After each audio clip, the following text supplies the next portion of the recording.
Hola, buenos días. Hoy nos preparamos un B60 de un cafecito interesante.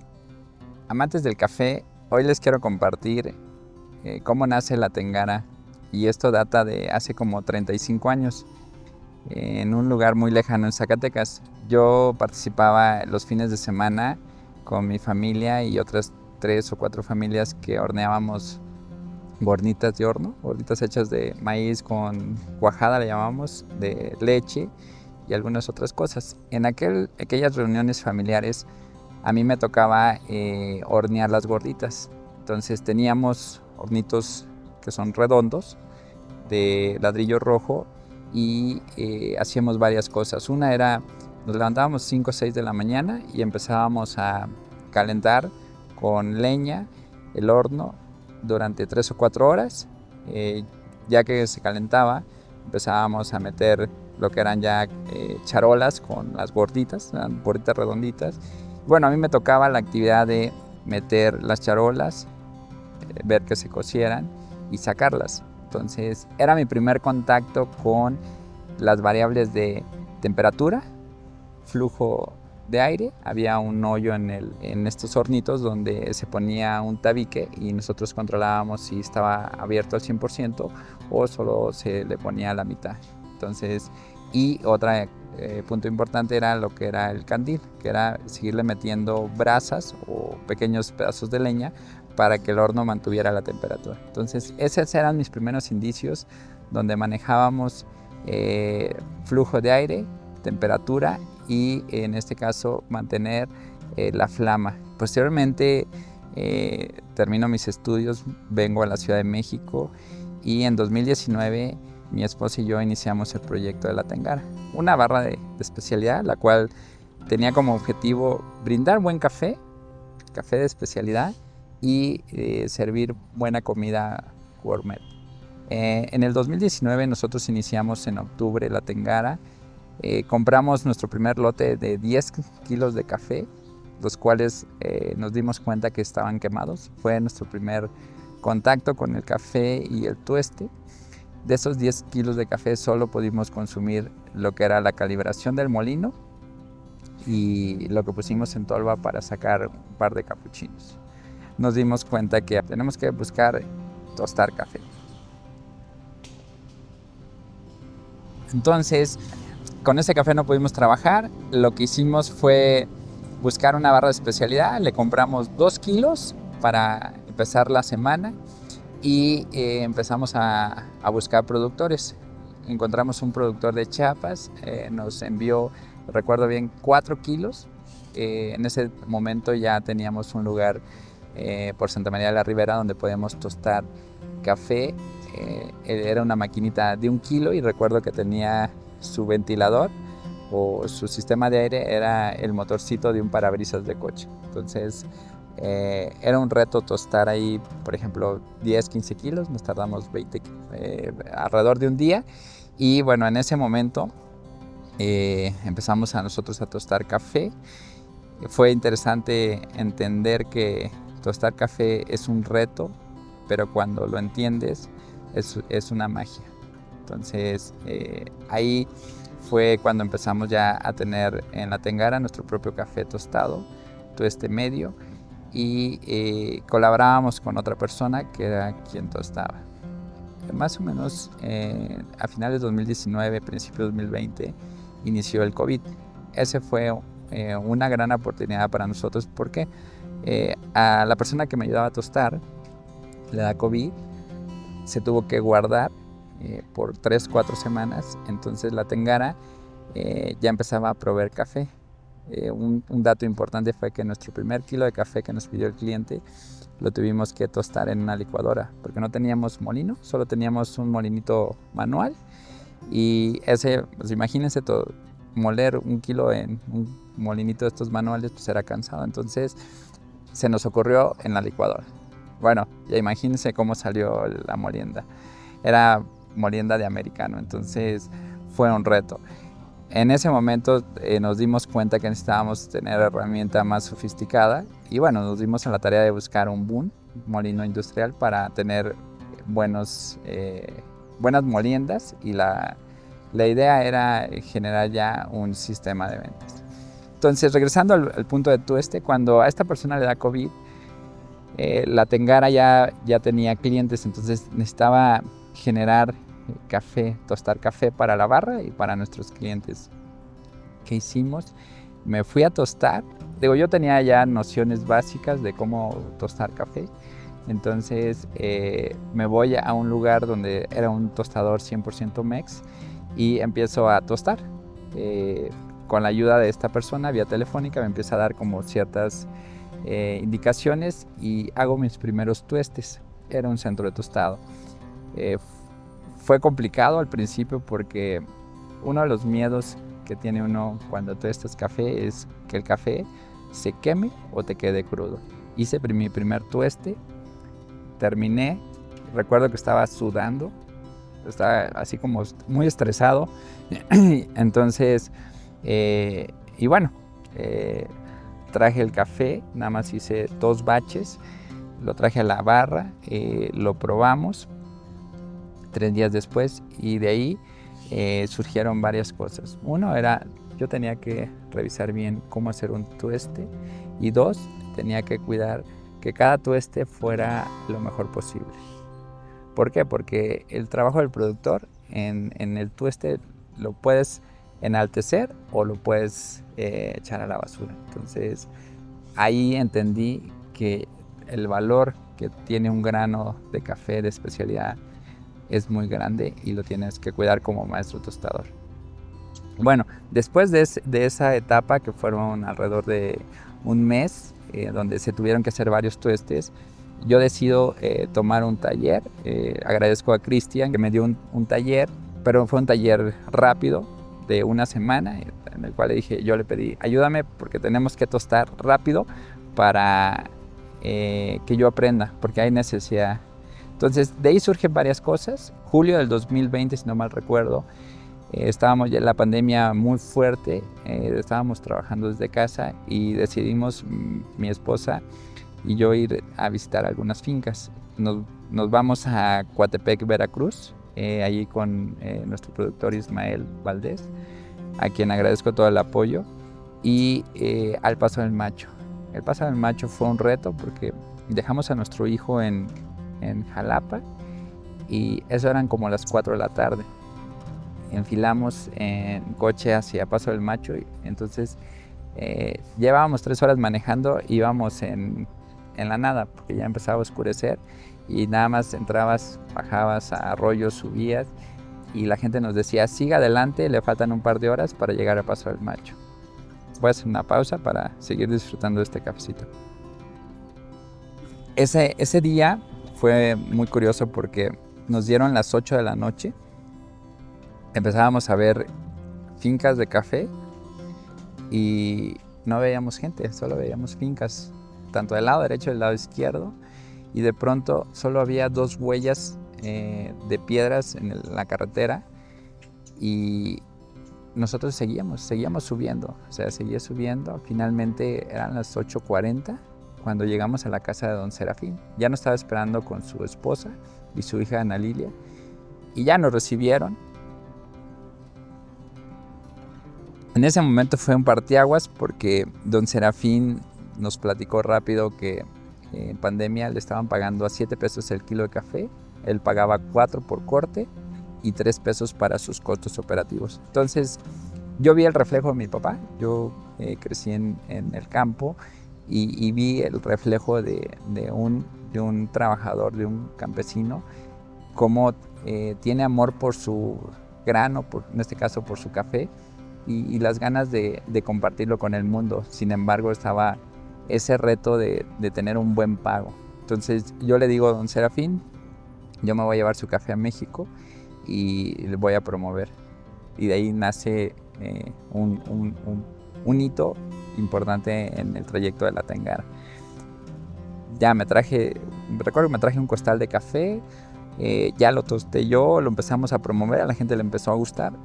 Y como a las 3 semanas visité a otra gran persona, a don Federico Barrueta. Don Federico Barrueta es como mi sensei. Él me compartió gran experiencia, gran amor por el mundo del café. Y de ahí fue como un segundo hito donde digo, hay que promover el grano de café mexicano y compartir este amor, esta pasión porque la gente se tome una buena taza de café. Porque México tiene muy buen café, hay productores muy dedicados y don Federico ha sido una de las personas que marcó mi trayectoria en el mundo del café, a quien le agradezco también todo su apoyo y haber compartido, abrirme su finca, haber compartido todo lo que sabe y haber tostado, porque con él pudimos tostar café. También recuerdo que me reservó un costal de su café y yo me sentía como gran tostador, porque el café de don Federico, tenerlo en tus manos y ver ese grano que cuando estás tostando se vuelve una gota de miel, es una etapa fabulosa. Bueno, regresamos de con don Federico. Él estuvo con nosotros en la Tengara y de ahí se fortalece este amor por generar buen café. O sea, ahí es donde junté estas dos experiencias de Paso del Macho, don Federico, y se genera como un bloque de energía para poder promover el café. Entonces regreso a México y empiezo a tostar café. Los lunes era mi día de tostado. Para mí era un hobby, tostar los lunes, era mi momento, mi espacio de yo disfrutar ese momento de combinar el tiempo, la temperatura, la flama y mi presencia. Entonces de ahí empezamos a promover buen café y por el trabajo compartimos café ya en todo el país. Enviamos café a Mérida, a Baja California, a Chihuahua, a Guanajuato, Zacatecas. Entonces la Tengara está presente en todos los estados y compartimos también uno de los primeros proyectos a Héctor Saavedra en Tula y pues, nos ha ayudado con promover buen café en Tula. Tenemos varios proyectos aquí en México donde promueven café y bueno, en septiembre del 2024 fue un parteaguas para mí. Quiero compartirles por qué cerramos la Tengara. La Tengara cierra su local por varias cosas. Una, estábamos en pandemia, la verdad es que el costo financiero era alto y empezamos a hacer un estudio del proyecto que era el local en físico, la barra en físico, y que estaba a unas cuadras del UNAM, y lo que era promover el café de especialidad con la marca La Tengara. Entonces, la realidad es que el proyecto en físico no estaba generando recursos, entonces era una carga financiera muy alta. Entonces decidimos cerrar. Yo hago una pausa en el mundo del café, pero surgió algo interesante. La gente pedía café. Yo había dicho, ya no quiero saber nada del café, pero la gente decía, oye Gabriel, queremos café. Yo le digo, pues ve al Costco y compra tu café, o ve al Walmart. Entonces la gente decía, no, es que queremos tu café. Entonces yo digo, ¿pero qué tiene mi café? Dice, tiene magia, tiene un toque especial. Entonces, si ustedes leen nuestra frase, se llama, o bueno, se dice, tostamos sueños que saben a café. Entonces, la gente le encantaba nuestra magia. Cuando yo empiezo a tostar, desarrollé una metodología que le llamo modelación de tueste. Hice una macro en Excel, un formato, y yo empecé a graficar el tiempo, la temperatura, cada medio minuto, perdón. Entonces, eso me llevó a entender cómo funciona el tueste. Entonces, con lo que yo hacía de pequeño, en esto de hornear gorditas de horno, y ahora lo llevé al tueste, entonces yo entendí que el tueste es hacerlo con magia, hacerlo con amor y con pasión, porque tú generas un bache, lo echas a la máquina y entonces tienes que llevar el café con una curva de tueste modulada, suave. Yo siempre digo que tuesto con amor, pero siempre cuido el tiempo, la temperatura, el flujo de aire y las revoluciones por minuto. Entonces hay varias variables que hay que cuidar con mucha atención y estar en eso. Digo, lo voy a reconocer, había veces que estaba tostando y en lugar de abrir el café que estaba tostado, abría la tolva donde estaba el café en verde, entonces se mezclaba. Entonces después tenías que separar el café tostado pone el café en verde. Pero bueno, ahí será otra plática de tueste. Así. Bueno, se cerró la tengara, regresando al punto, cerramos la tengara y yo me quedo con el tema del tueste del café. La gente me siguió pidiendo café y ahora disfruto promover el café con las personas, ¿no? Entonces, ese es un punto súper importante. ¿Cómo empecé a tostar? ¿Cómo la tengara ha llegado hasta aquí? Qué rico. Ay, me voy a inspirar para seguir con lo que estamos compartiendo.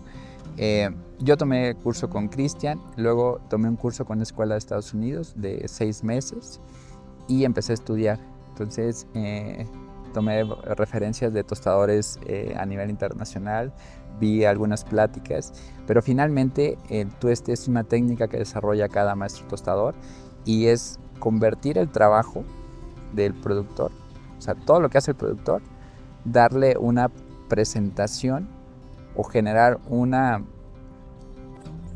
magia para que ese grano pueda representarse en una taza especial, que es lo que el productor ha trabajado y ha hecho en los procesos, ¿no?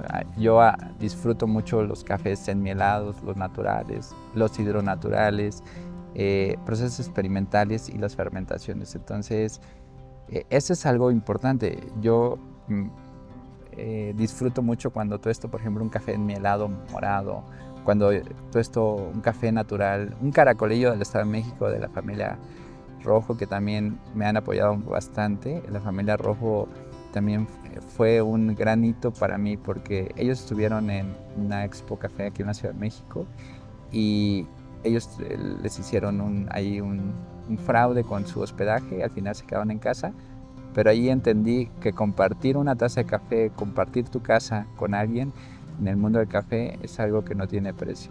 Y bueno, finalmente llegas a tener una taza especial. Y bueno, la Tengara ahora trabaja para promover café en los proyectos, que sea buen café de especialidad. Estamos generando una comunidad para que, en este caso, los proyectos sean embajadores de nuestro café, que tengan su café en tolva, que tengan café en grano para que las personas puedan disfrutar de una buena taza. Siempre llevo en mi mente lo que don Federico me decía, y a veces me recuerda, dice, mi café no es caro, dice, mi café puede costar 1,000 pesos, de un kilo que te cuesta, no sé, 1,200. Entonces, de un kilo aproximadamente bien administrados te salen entre 55 y 60 tazas. Tu tazas te salen 20, 25 pesos. Tú vas a una cafetería normal y pagas 50, 60 pesos. Entonces, esa parte de hacerle ver a la gente que tomar un buen café en tu casa o en tu trabajo o en alguna parte no es costo alto, simplemente es cuestión de tener conocimiento, de saber si te gusta realmente el café y puedes tomar una taza. Entonces, tomar una taza de Don Federico en 25 pesos, la verdad es que es fabuloso. Yo luego veo a personas y les digo, ¿dónde compras tu café? En Starbucks. Starbucks te cuesta 60, 70 pesos un americano. Entonces, yo los invito a seguir consumiendo café de especialidad. Pronto tendremos ahí proyectos que compartir. Estén atentos a nuestras redes. Yo agradezco a todos nuestros productores, a un Carlos que le afectó ahora las lluvias. Él, cuando llegó con nosotros, traía 5 kilos de café verde y nos pusimos a seleccionarlos en el local y solo sacamos 2 kilos. Pero ahora, en este año, por ejemplo, hizo una fermentación con jugo de fresas excelente. Entonces, también agradezco a don Carlos y a más productores que están haciendo que la Tengara siga de pie y que podamos seguir compartiendo buen café. Nos vemos en el siguiente episodio. Gracias.